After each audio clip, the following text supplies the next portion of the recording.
Nirvanashatkam with Swamiji for the last 7 weeks. We are now in our 8th session. A warm welcome to everyone here. Please do indicate on the chat if anybody has any questions for Swamiji, which will be answered during the last half hour of our talk, of Swamiji's talk. Can we please keep all the videos on and mute the audios only? We will now begin our class with Sri Arun Nambishan chanting Nirvanashatkam. Namaste.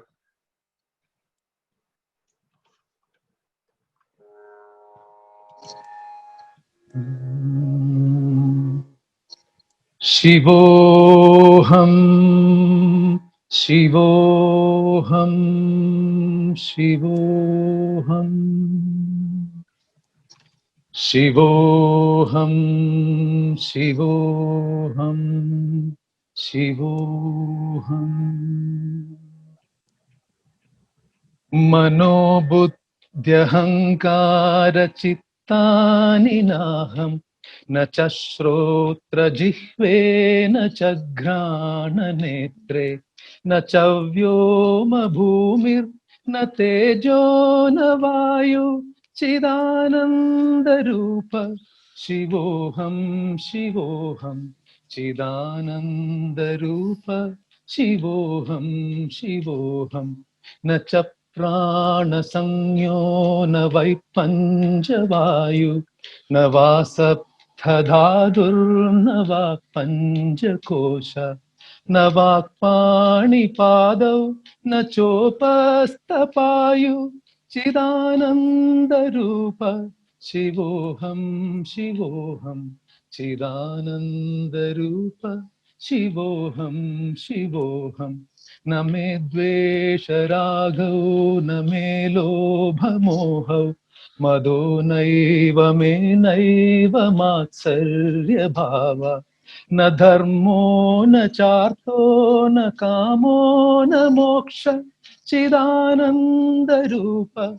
śivo'ham, śivo'ham, cidānandarūpaḥ. śivo'ham, śivo'ham, na punyam na papam, na saukyam, na dukkham, na mandro, na tirtham, na vedo, na yajña. aham bhojanam naiva bhojyam, na bhokta, cidānandarūpaḥ.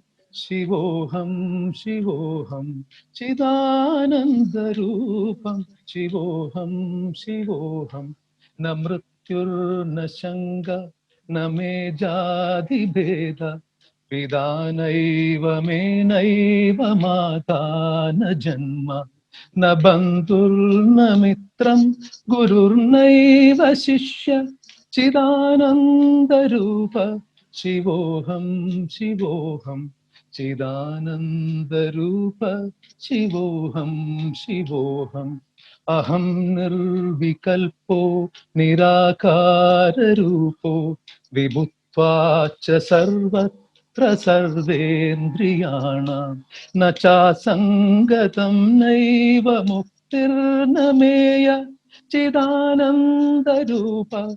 śivo'ham, śivo'ham, cidānandarūpaḥ. śivo'ham, śivo'ham, cidānandarūpaḥ.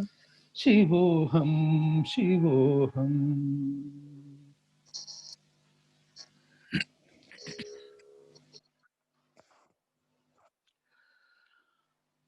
Om.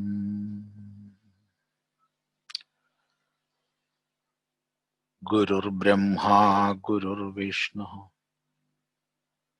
Gurur Devo Maheshwaraha,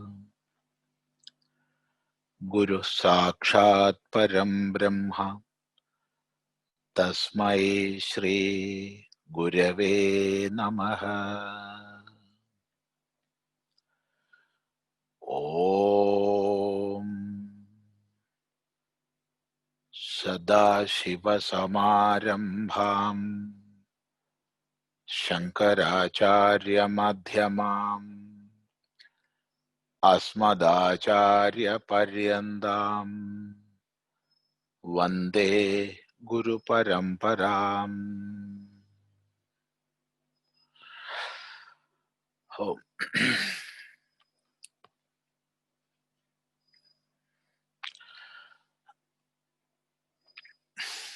In this satsanga, we are discussing Nirvanashatkam.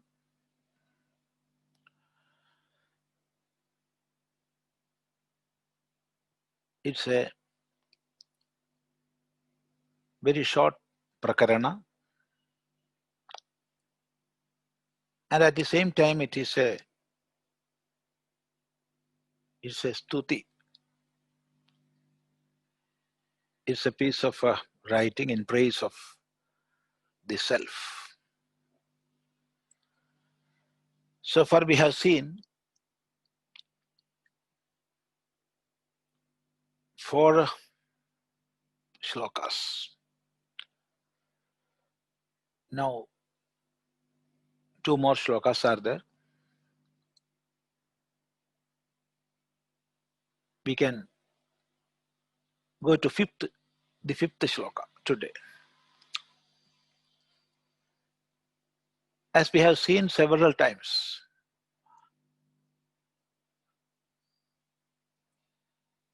all the shlokas are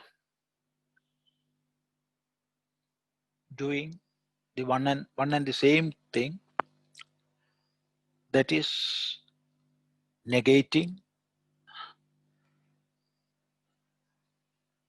and reaffirming. I am negating all objects with which I was identifying myself. Now, through proper discrimination, with the help of the teachings of Guru and Shastra, I am realizing they are not me.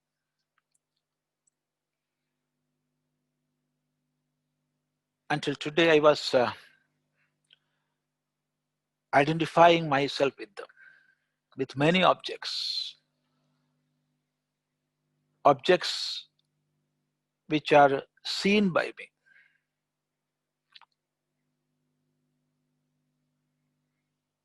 Now I am negating all of them. And through that process of negation, I am reaffirming, who am I? Both these processes are there, repeated in almost, not almost, in all shlokas. And there are 2 types of negations. One negating all sort of false identifications, and many superimpositions. And by doing so, I am connecting with myself.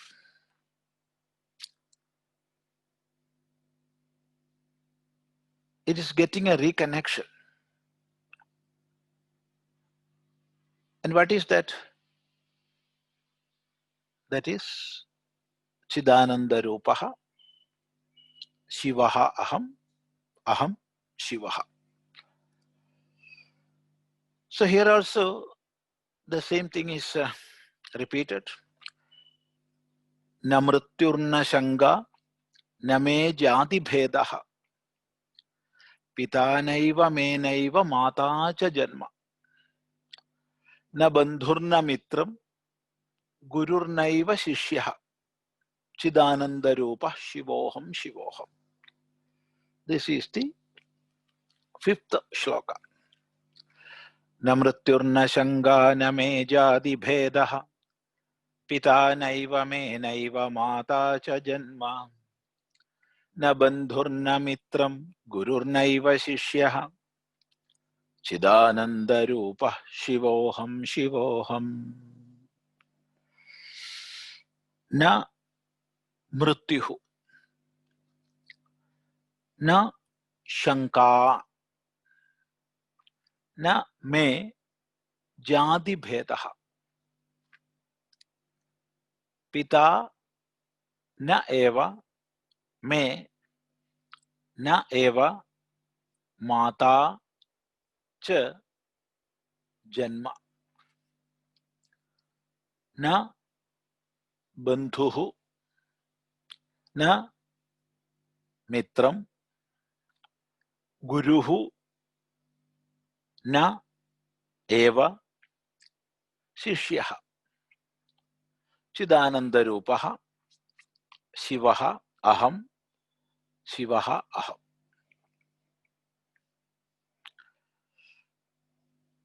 So here the first thing that is negated is mrityuhu. Na mrityuhu me. I don't have mrityuhu. Mrityu is death. So I don't have death. This body being born must have a death. That which have birth must have a death. Jatasya hi dhruvo mrityuhu. It is certain. There is no doubt in that. When I am identifying myself with the body, considering myself as the body, and having all special features of the body, I have birth, I have death.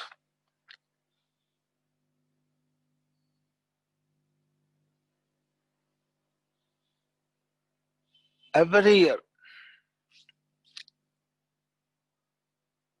I am or I will celebrate my birthday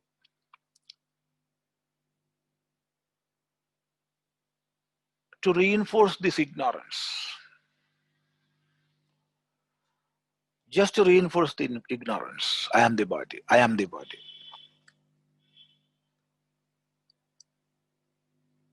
So is the case with death also. So when I am identifying with the body, definitely I must have death. I must die. But now I am realizing I am not the body. I am the master of the body. This body is something seen, experienced, and I am the seer, the experiencer. And I am working through this body. This is an instrument. And I am using that. So I am not the body. So I don't have birth, I don't have death.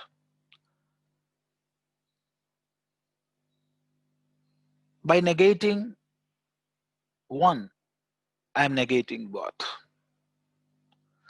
So name mrityuhu means name janma, name mrityuhu. I don't have birth, I don't have death. All these are coming and going in connection with the body, in connection with the gross body. And I am not that. So I don't have death. Think this again and again. Because we are in this ocean of sorrow only because we are considering ourselves as something or someone having death. Death always frightens us.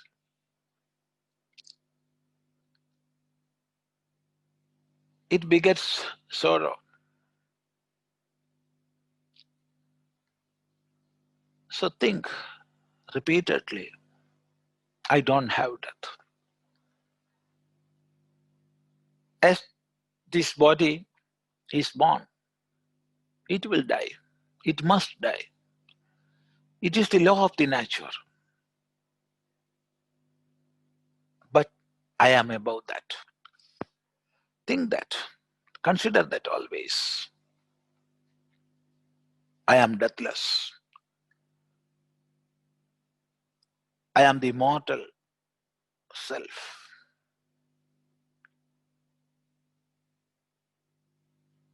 So that is proclaimed here. Name mrutyuhu. Na shanka. Shanka is doubt. It can be taken in different levels or different senses. In the common worldly sense, we are having many doubts with many things.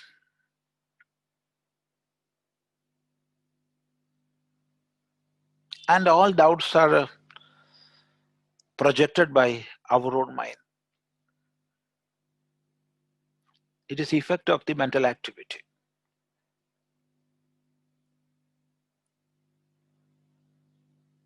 And that we are taking to our own being. And I am considering as someone or somebody having this and that doubt. Doubts are the effect of mental activity. I don't have. And from a higher point of view, when we are entering into the study of Shastras,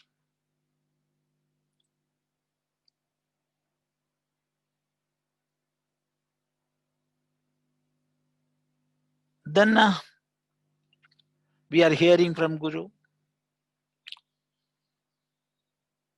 we are hearing from the Shastras, then we will have to change or replace or remove many of our pre-established concepts. We are here as a product of our past life. So many impressions are there.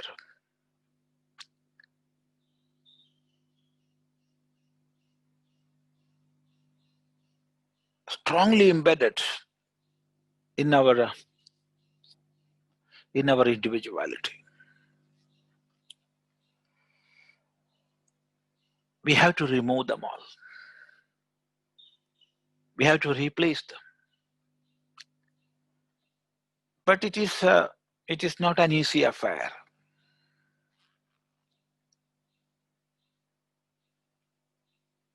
If we are studying the Shastra, especially Vedanta Shastra,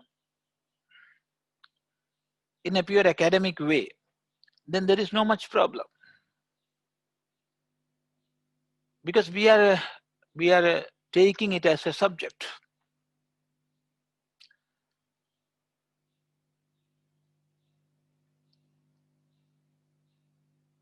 Just like any other topics we are studying. Just like any other subjects. But if we are diving deep into the Shastras,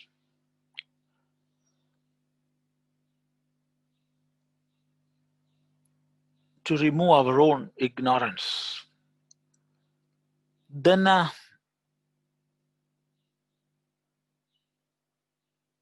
removing or replacing many concepts or ideas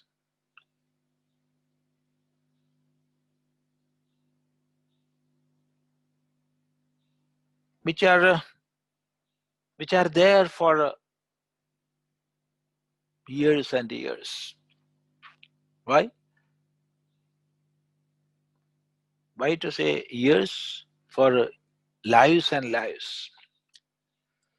It is not an easy affair.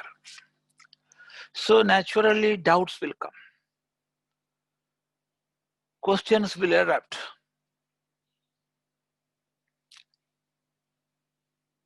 Our very personality, our very individuality will be shaken.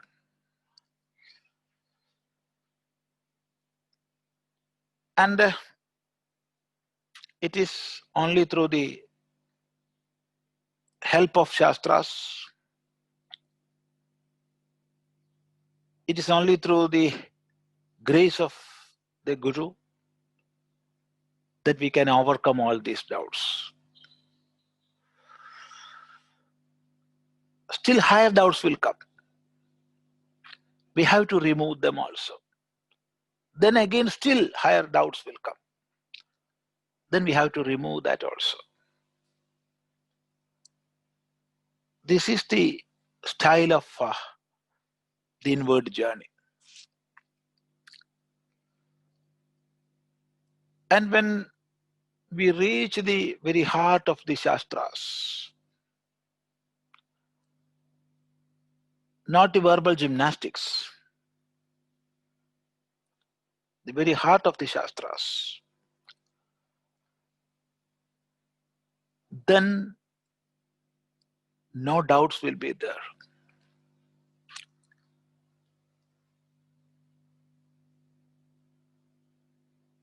Chidyante sarva samshayaha.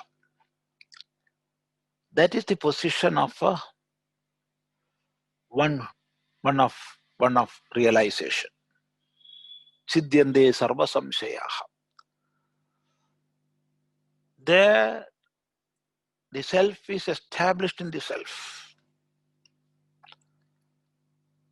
There, one is becoming a swastha, one who is resting on himself. There, no doubts are there remaining. So the state of absolute experience, above all doubts, that is shown here. Na shanka. Na shanka.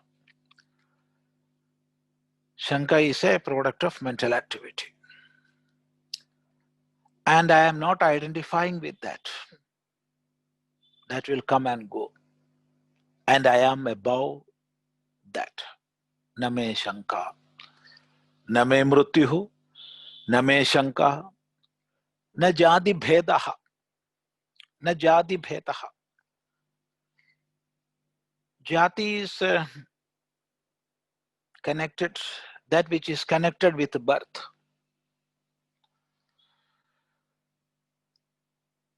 That which is connected with jani, janma, birth, that is jati.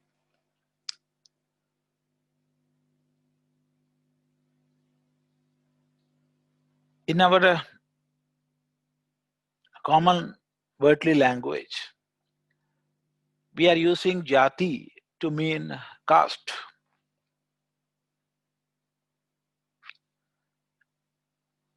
Actually, that is derived from that which is connected with the birth.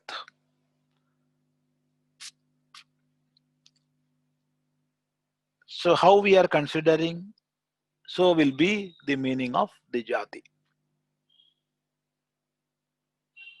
For example, being a human is a jati. I am a human being. It's a jati. So there is only one jati, that is human jati. As described by Bhagavan Sri Narayana Guru, Manushyanam Manushyatvam Jatihi. Manushyanam Manushyatvam Jatihi. Being a human is the jati of a human being. Humanness, that is the jati. And when we are ascending to some more height, then being a living being is our jati. A living being, that is the jati. Still more from a more higher plane. A being in this universe is the jati. Whether it is living or not living. Leave such differences, such differentiations. I'm a being and I am here. That is the jati. And to lower levels, we can go to whichever extent we want. We can divide people into men and women based on their gender and of neutral gender. Then based on their color, their faith and belief, many, many things. The place where they are living. So many types of jatis are there. The work they are doing. But all these jatis are connected with the body. Because that which is having a birth, we can connect jati with that only. I'm not the body, so I don't have jati. I don't have jati. Name jati bhetaha. Any differences based on jati? There are differences based on jati.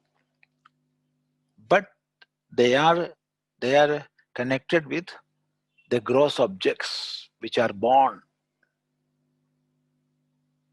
I am the unborn self. So I don't have jati bhedaha.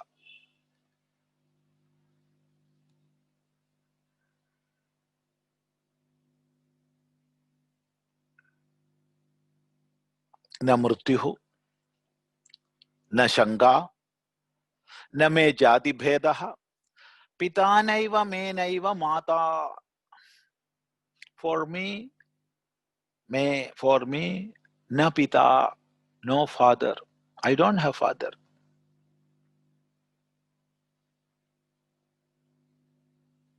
I don't have a mother. Na mata. Of course, I have a father and mother. I am respecting them, I am worshipping them.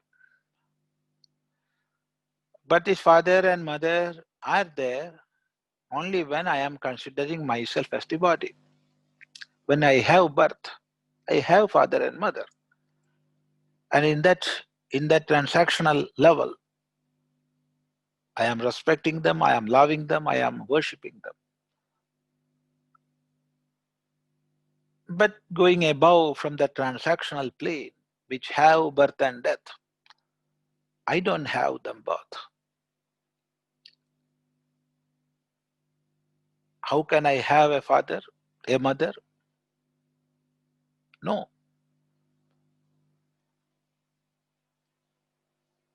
I am not a son, I am not a daughter. I am myself, the mortal self, the unborn reality.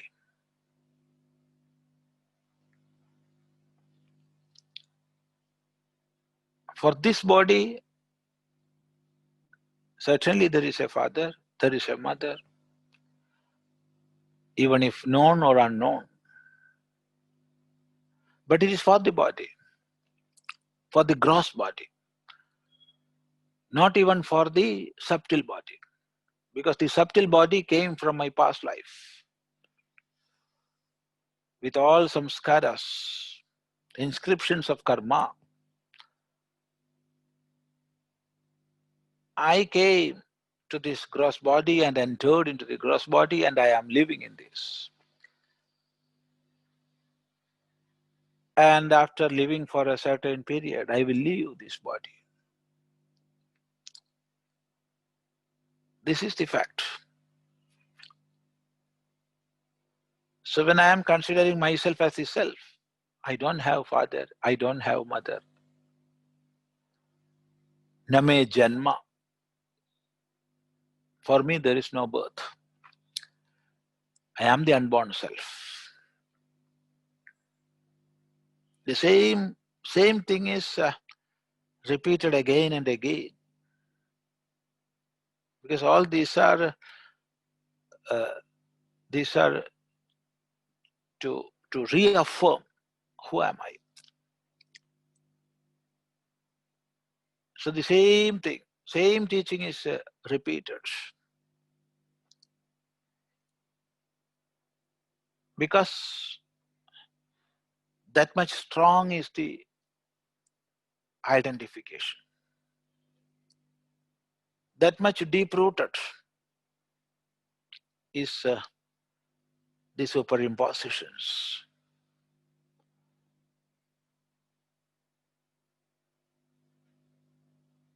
That is why the Shastra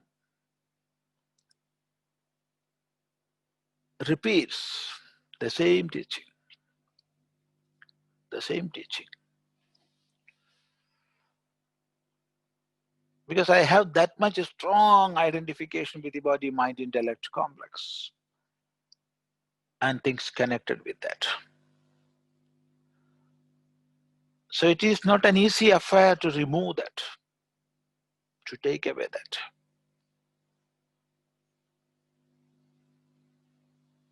When I am studying the Shastras, when I am sitting in front of the Guru and hearing the Shastras, then I am getting a clarity within. And intellectually I am knowing what I am and what I am not. But after some time,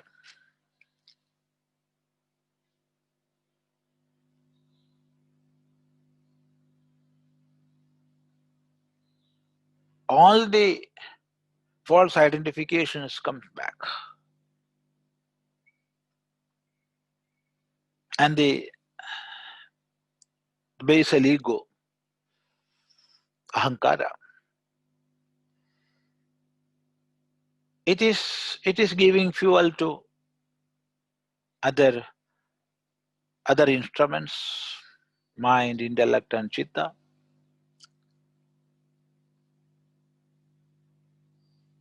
And even after hearing all the Shastras, even after doing so much manana, discrimination, and deep contemplation, the all-powerful Maya, it again comes and covers. That is what is happening. And therefore, we can see in the Shastras, the same teaching is repeated again and again.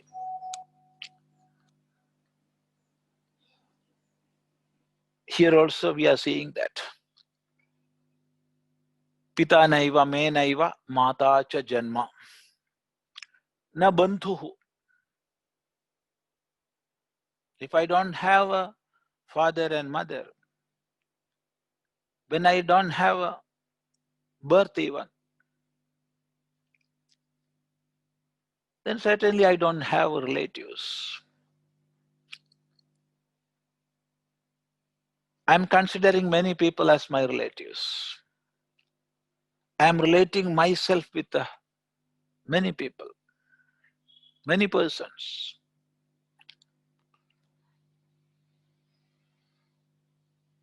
My so and so.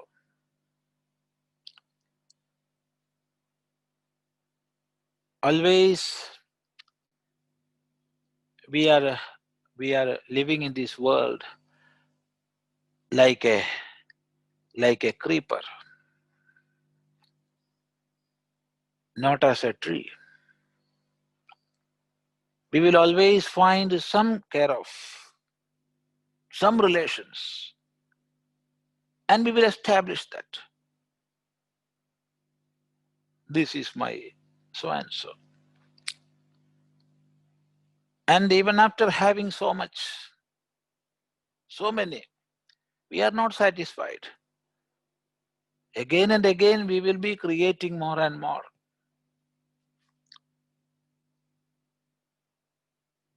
And that is the web of the world.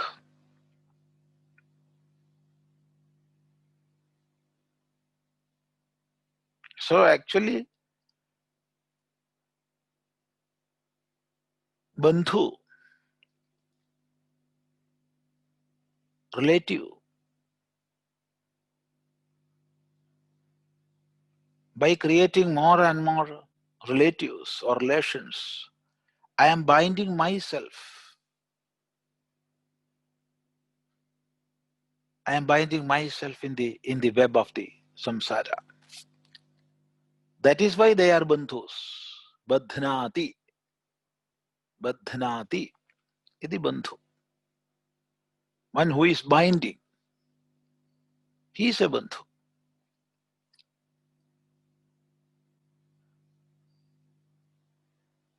And I am finding out more and more connections. If I am finding myself connected with everything and everybody, there is no problem. But I am finding these relations with the things and objects which are related to the body. And I am limiting myself, and it becomes a bondage. So here, that bondage is negated. Na bandhuhu. I don't have any relative. I am not related with anybody. I am not related to anybody. Because I am what I am. The all-pervading. This is my real nature. So I don't have bandhu, na mitram, na mitram. I don't have any friend. No friend I have. And na guru, a master, a teacher. I don't have. When I am groping in the field of ignorance, I must have somebody, someone to show the path. So I must have a guru. I had. But he only took me to the realm where I am finding myself as the self. So now I am recognizing I don't have a guru. All these are in the level of ignorance. I don't have a guru. Naiva śivo'ham, nor disciple. When there is guru, disciple is there. Shishya, na shishya. I am not a disciple. I am not a guru. I have no guru, I have no disciple. I am the self, having no connection with anybody else.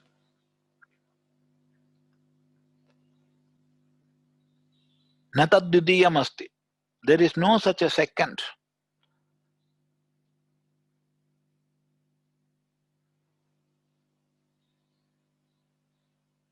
That is the declaration of the Shruti. Na taddvitiyam asti. There is no such a second. I am.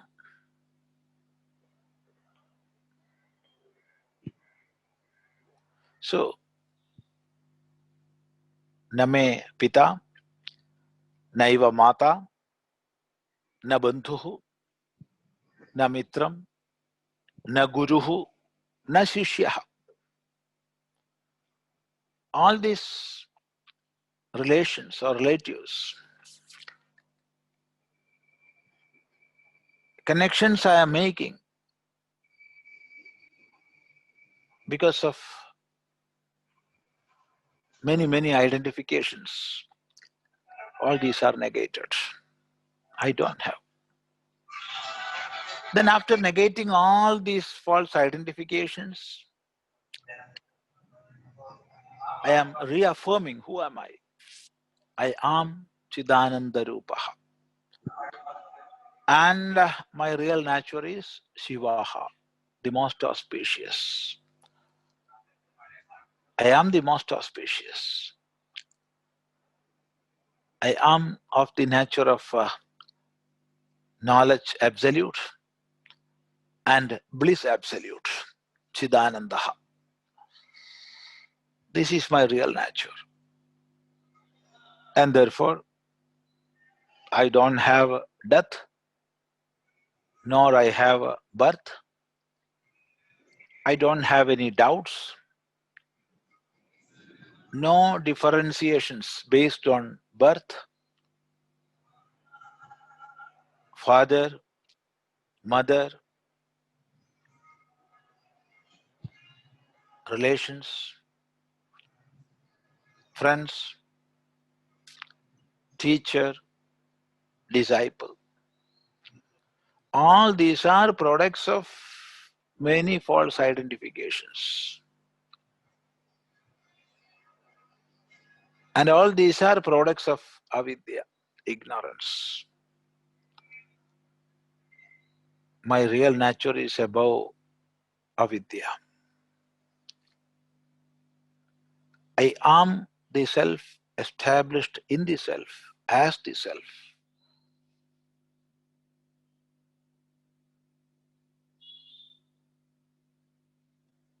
So, it is again and again repeated. I am cidānandarūpaḥ. I am of the nature of knowledge absolute and bliss absolute. And what my real nature is, it is nothing but the most auspicious. Aham śivaha, aham śivaha. So this is the general meaning of the fifth shloka. And there is one more shloka. To that we will go in our next sitting. So here we have to remember always there is only one teaching. We are negating all objects with which we were identifying ourselves. We are negating them. And this process of negation comes from real discrimination. And for that, the only source or only help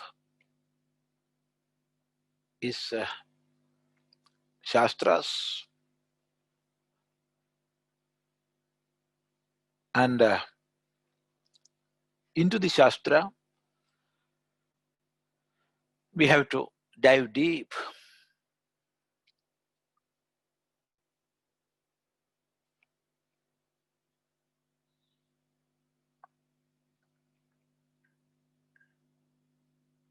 And from that deep analysis of Shastra,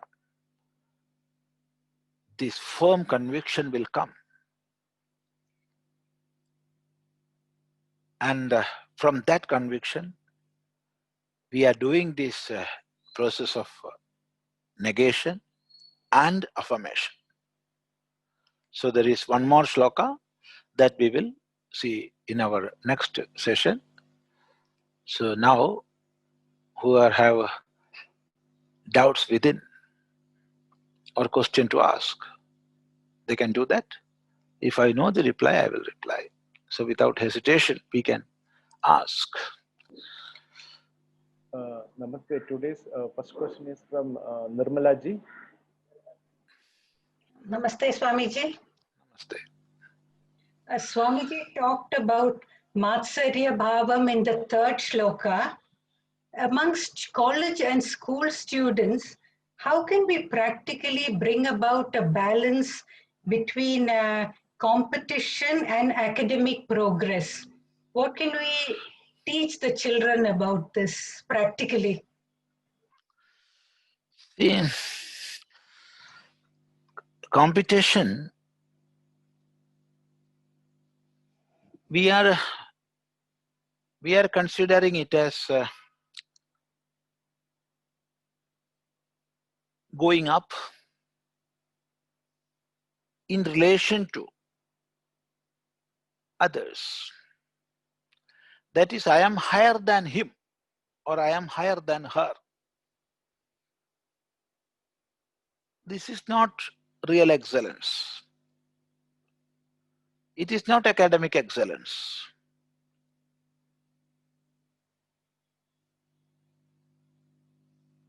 It can never be.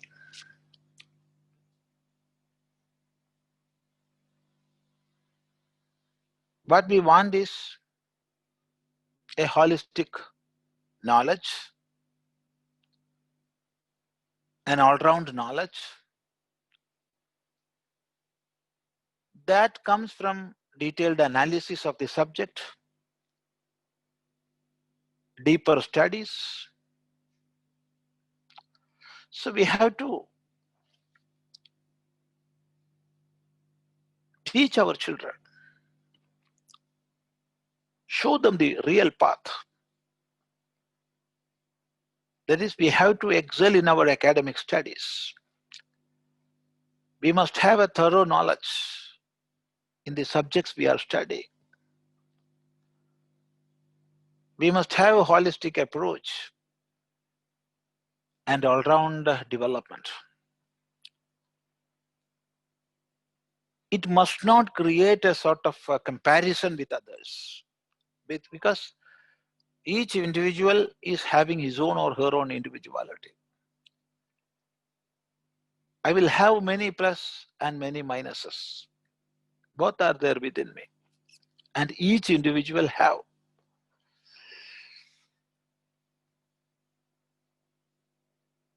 I cannot be somebody else.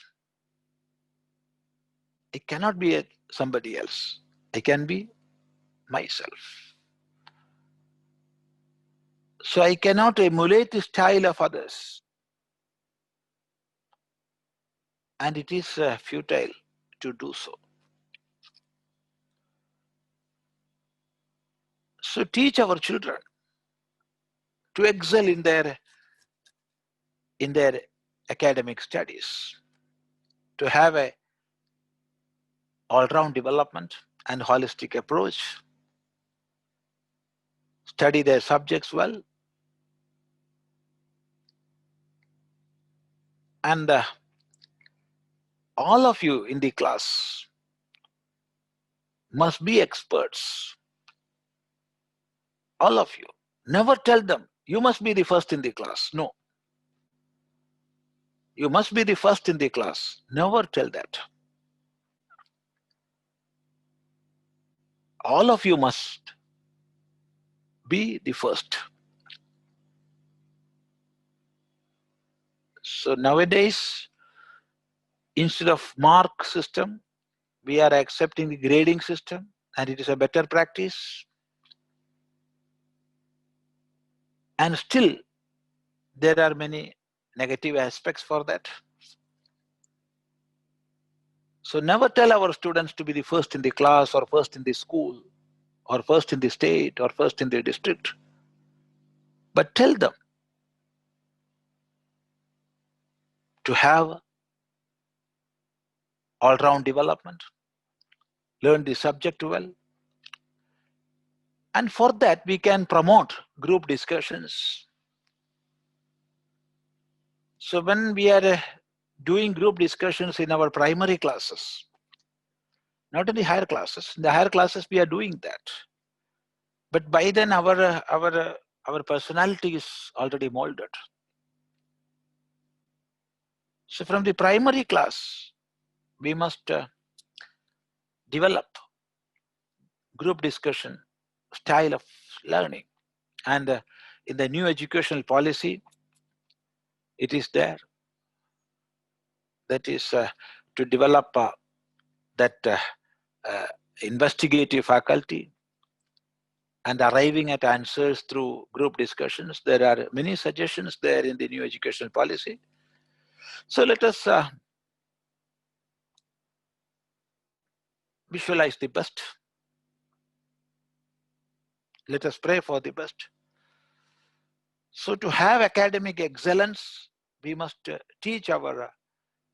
we must give message to our new generations, and it must never be through competition, that is getting higher mark than him. It is a foolish thing to do so.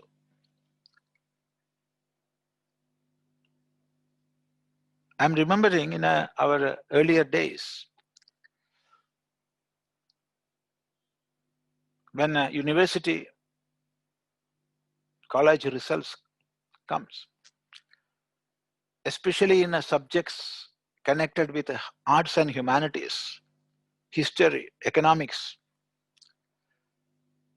it will be specifically written in the newspaper, such and such person got the first rank and first class. He got first rank with first class. When I was a small boy, I was wondering why, how foolish it is. Because he is having the first rank in the university, then why to mention him, he got the first class? The meaning is, without getting a first class, he can be the first rank holder.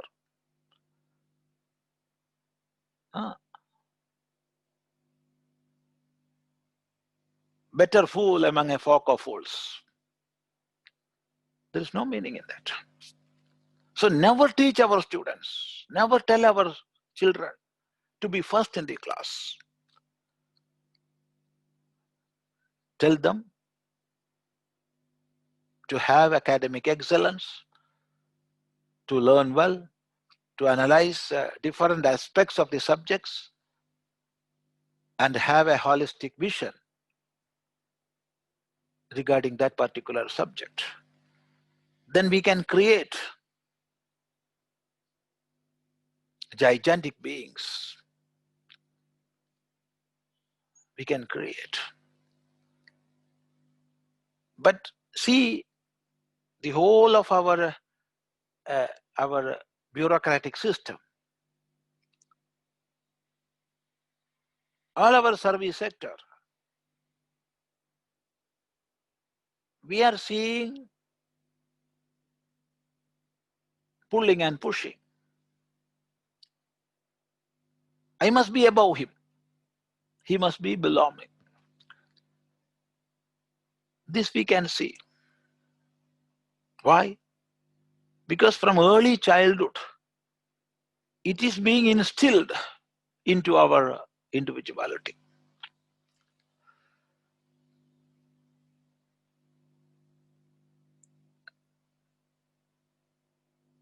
When we were small kids, when we walk, sometimes our feet will struck to the doorstep or some stones. and out of pain we will cry. And immediately our father or mother or some elders will come and beat that stone.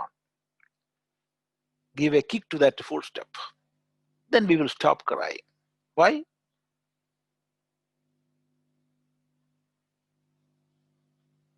Why? I am having the same pain even then.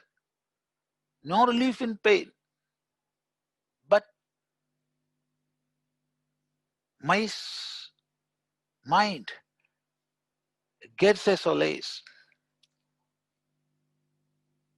because he got pain who gave me pain. So this mātsaryabhāvaḥ must not be there within us. It will create the most dangerous stuff in our mind. The most dangerous stuff in our mind. And the greatest enemy for a seeker is the feeling of comparison. Comparing ourselves with others and trying to be the above. That is the greatest enemy in the field of the quest to realize the truth. And not only in that area, in the common worldly life also. All sorts of problems are products of this mātsaryabhāvaḥ, the feeling of competition with it. So ask our children, our students, to be best knowers of the subject. Never ask them to be first in the class or first in the school or first in the college, first in the district, and so on. This is my opinion. Namaste. Namaste, Swamiji. I have a question on two types of negation which is described in the Bhagavad Gita Home Study Guide of Pujaniya Swami Dayananda Saraswati. In the commentary of Shloka 21 of chapter 2, that is Veda Vinashinam Nityam Ya Enam Ajam Avyayam, Swamiji says there are two types of negation. One is physical negation, nishedha, and the other is badha, that is negation by knowledge. Could you please explain about these two, badha, especially badha? See, all this depends on how we are explaining, how we are presenting a scriptural aspect. It differs. It differs. Pujya Swamiji, Dayanandaji, explained so. And what he is explaining, see, as we have said now, one is we are negating physically by our analysis. This is not me, this is not me.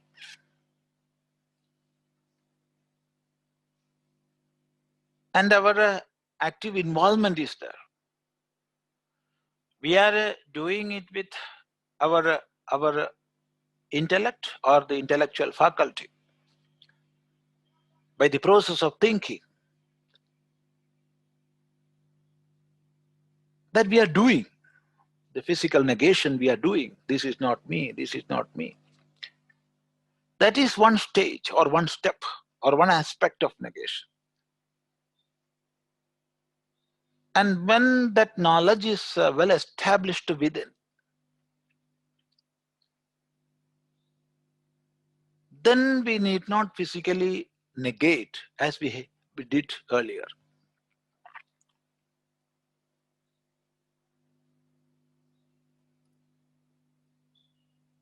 Then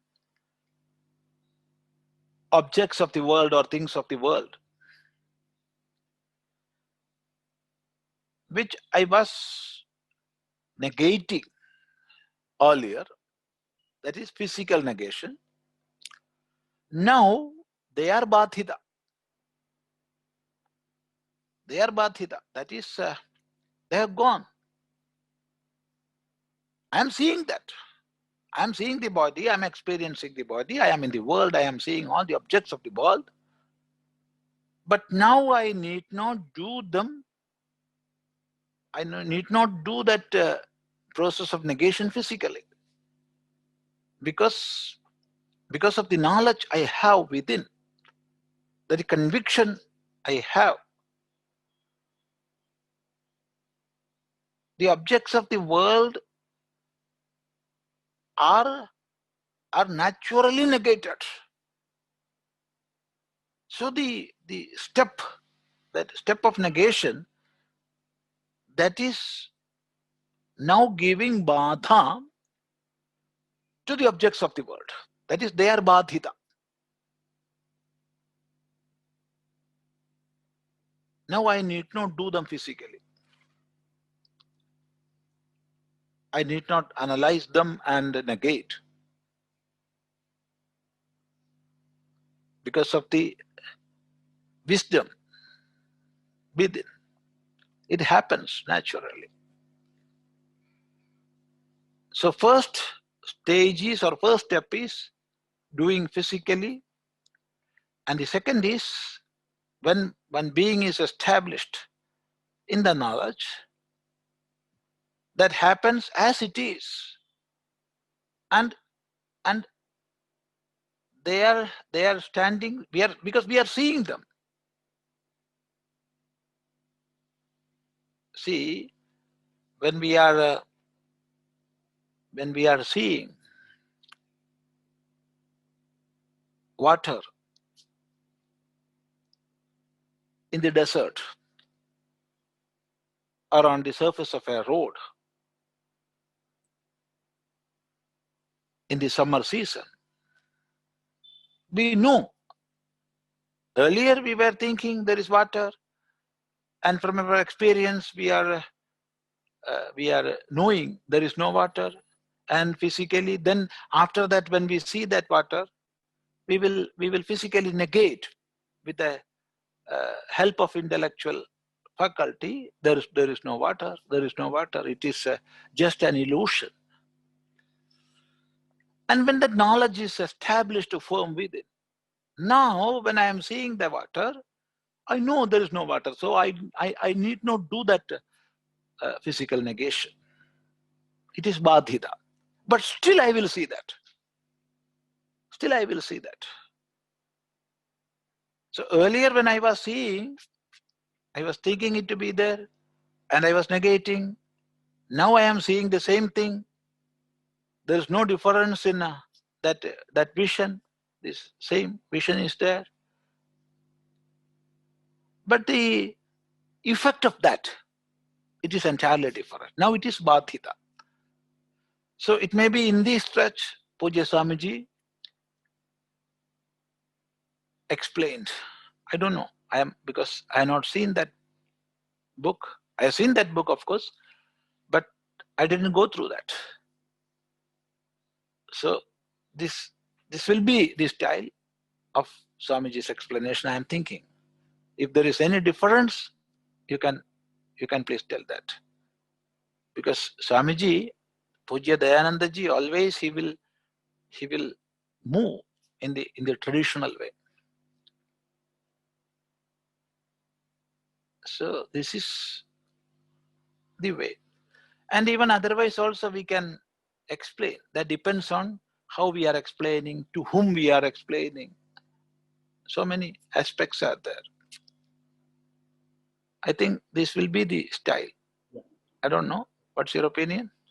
Yeah, Swamiji says about an example of sun rising in the east and says that actually east is not there. It is illusion. So, and he says a negation by knowledge. An example about the sunrise. Yeah. Namaste. Thank you. Namaste. Next question is from Dr. Kamalaji. Namaste, Swamiji. Before the question, I just want to make an announcement. We are getting number of requests from people regarding what is the topic to be taken next, like summary of the Bhagavad Gita chapter by chapter, Aparokshanubhuti, Mandukya Upanishad, Naradiya Bhakti Sutram, etc. So we have decided last time we wanted to take the Shiva Sankalpa Sukta. So next topic will be on Shiva Sankalpa Suktam. Afterwards, we can decide, Swamiji can tell us which will be suitable for us. Yeah, that is it. Now the question regarding today's topic about relationship. The relationship with Ishvara, what stage we should negate? Is there any relationship to be negated? If at all, when? How? See, for a river,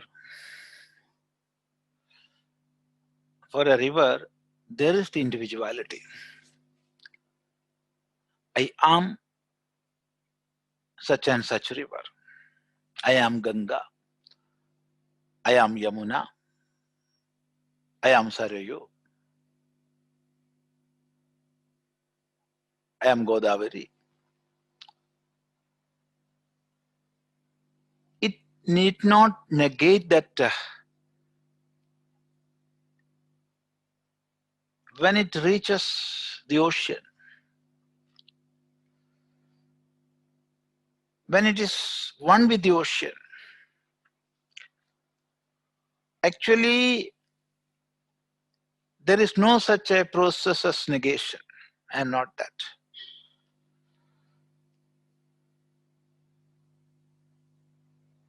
It is a matter of merging.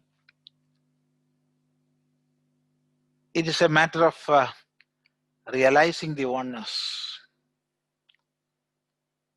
Then it will realize, I was this ocean. And somehow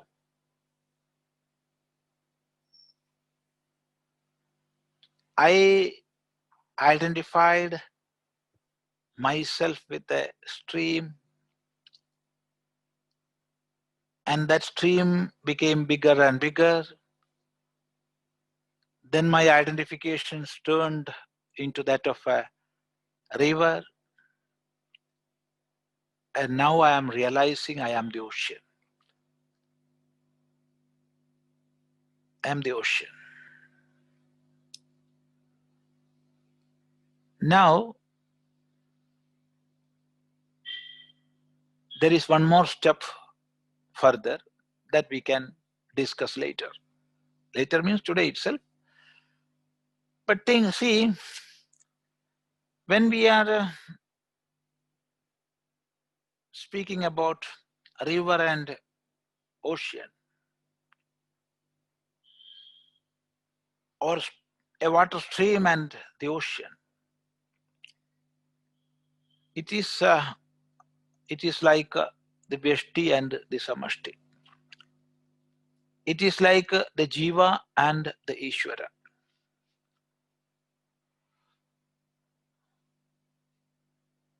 Now, when I am merging with that, with the Ishvara, I am not negating my earlier individuality, but I am realizing the oneness. So, when we are negating all sorts of our relations, our connections with persons and things of the world, I don't have mother, I don't have guru, I don't have disciple. So we are negating all sorts of, all types of relations and relatives. And I am again and again reaffirming I am the self.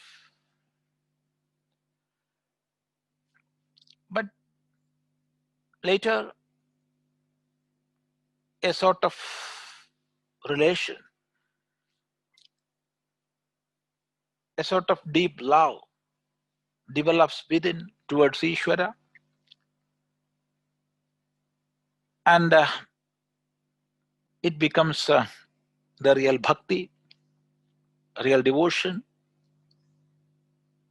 that is inner love. Then a relation is made there, and that relation is with Ishvara. But when that relation is there and it is developing,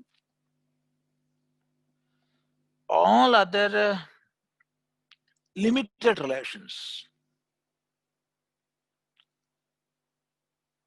they are becoming irrelevant. They are becoming irrelevant. And I am more and more attracted to that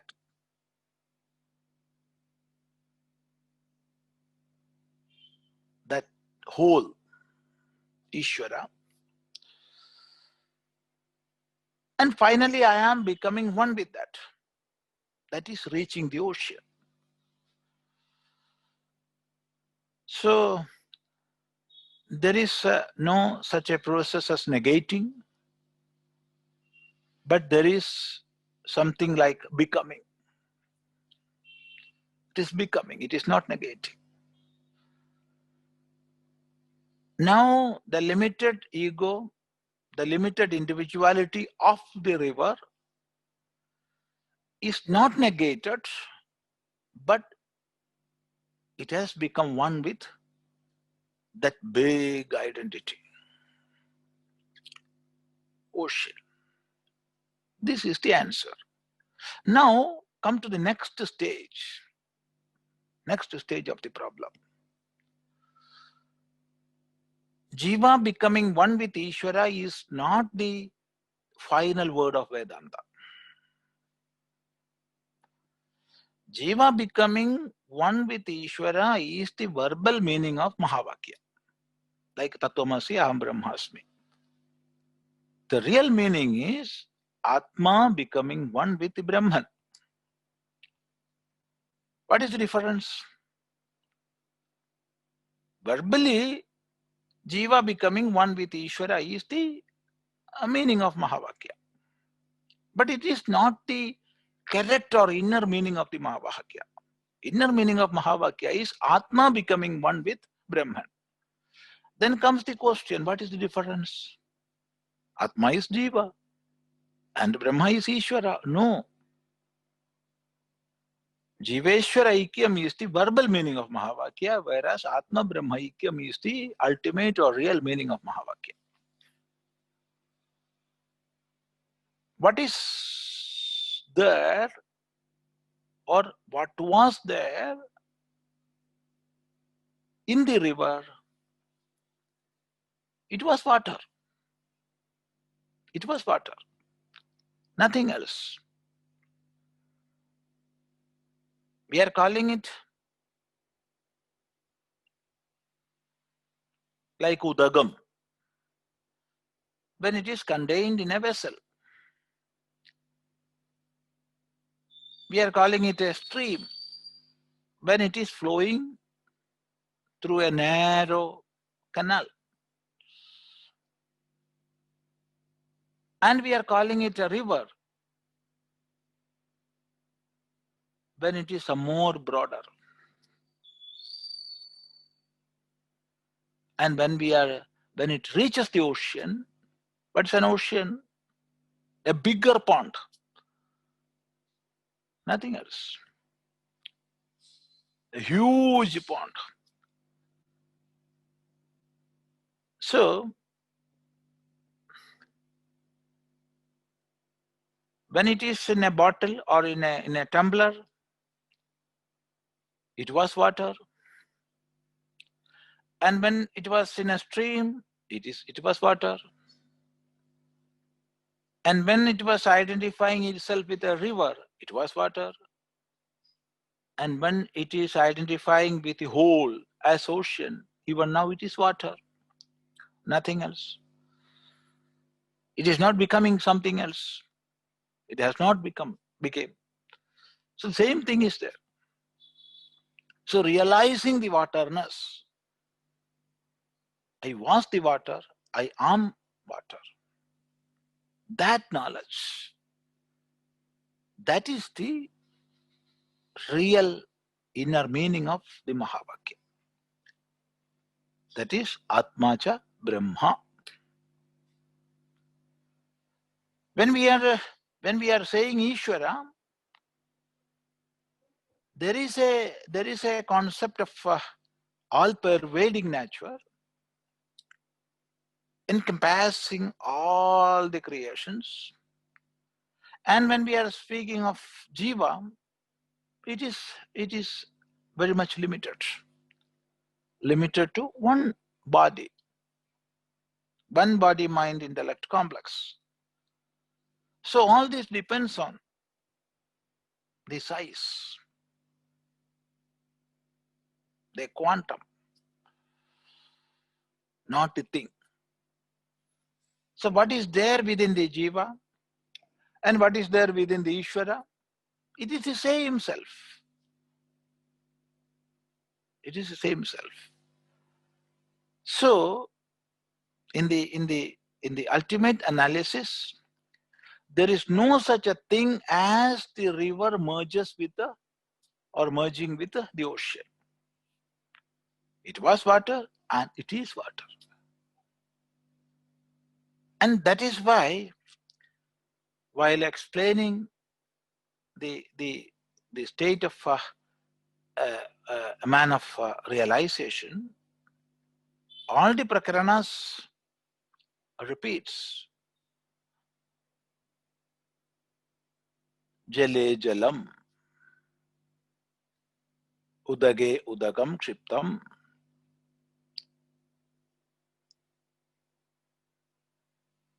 Apaha Apsu, that is water in water. Water poured in the water.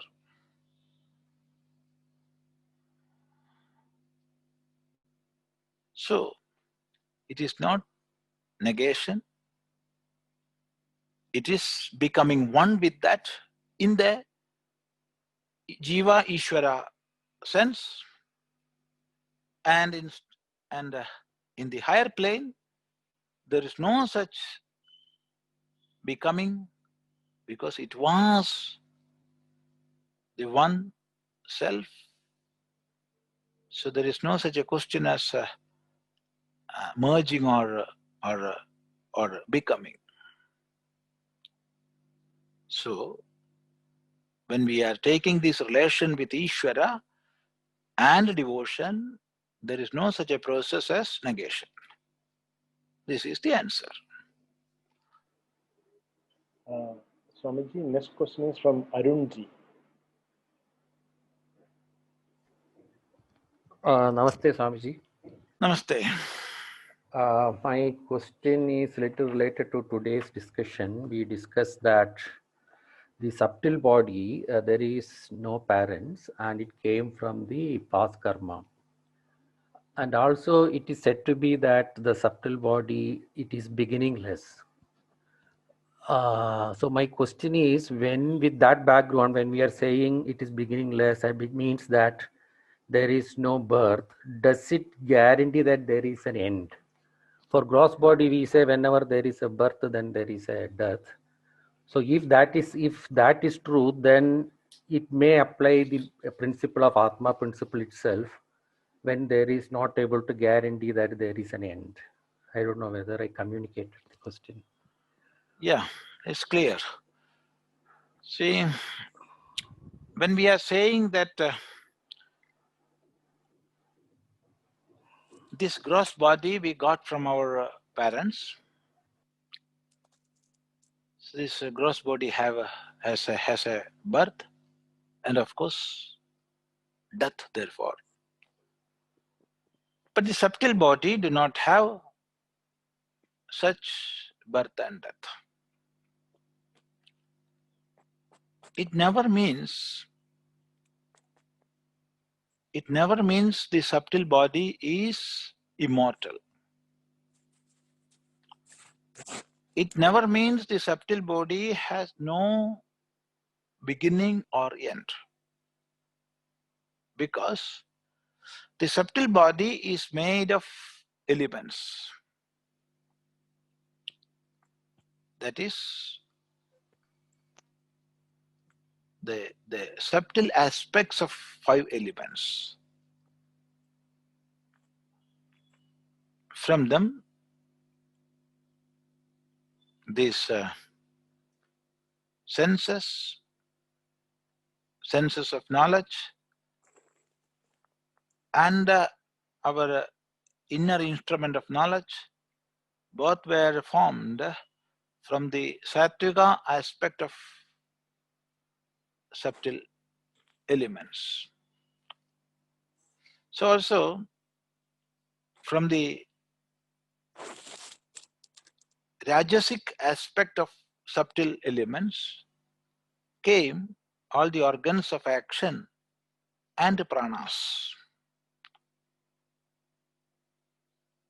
And all these together makes the subtle body. So there is a beginning for them. As there is a beginning, there must be end also. But we have to understand that as the gross body dies, the subtle body won't die. With all inscriptions within the subtle body, it will have to migrate to another gross and live. And when this will end, see, there is the binding force within the subtle body, which is responsible for the subtle body, or in other words, that which is binding together all the prana, all the sense organs and all the organs of action and the internal instrument, that is antakarana, together. That is the causal body, and within because of that causal body, ajnana, there is that identification. So identification with the body, identification with the ingredients of the body, that makes the subtle body. So when real knowledge dawns within, this identification goes. This identification goes. When there is no identification, there is no binding power which is responsible for making the subtle body, and this is the end of the subtle body. So, what is the end of the subtle body? Realization of the self is the end of the subtle body. Till then, the subtle body will migrate, or it will be carried from one to another, and the drama will repeat. So when we are saying this, like the gross body, subtle body do not have death, it never means subtle body is immortal. No, it is not immortal. It is mortal. It have death. Or in some more sophisticated language, instead of death we can say end. It will end. It will end. And what is the end point? That is the realization of the self. And when that realization is there, that identification is no more there. When identification is not there, then subtle body cannot stay. Then it will have to go to the sources. Jale jalam, vyomni vyoma, bhūmau bhūmi. So it will have to be dispersed. That will be the end of the subtle body. So don't think that the subtle body is immortal. Namaste. Next question is from Now we can take the next question in our next sitting. Before concluding, let me tell one important thing. Now we are going through a very difficult social situation because of this COVID-19 and the lockdown scenario. So this is sixth or seventh month of this lockdown. Within this period, Sri Krishna Jayanti came. Within this period came Vishu. So also the month of Karkataka, when we are offering our respect to all our Pitrus. But wonderfully, our society, with the help of online media, with the help of the teachings of many acharyas in the Karmakanda, our society performed them all well. As far as I know, this year, more families, more individuals did that Ramayana Parayana. Many people did Shraddha. So, the same course we must follow in the Navaratri period also. Navaratri is coming. It is an occasion to develop the inner strength within us through vrata, through japa, through parayana, through mantropasana. It is an occasion to build the inner strength and vitalize ourselves. So, we must observe such practices from our own home. We cannot visit temples. We cannot do social upasanas.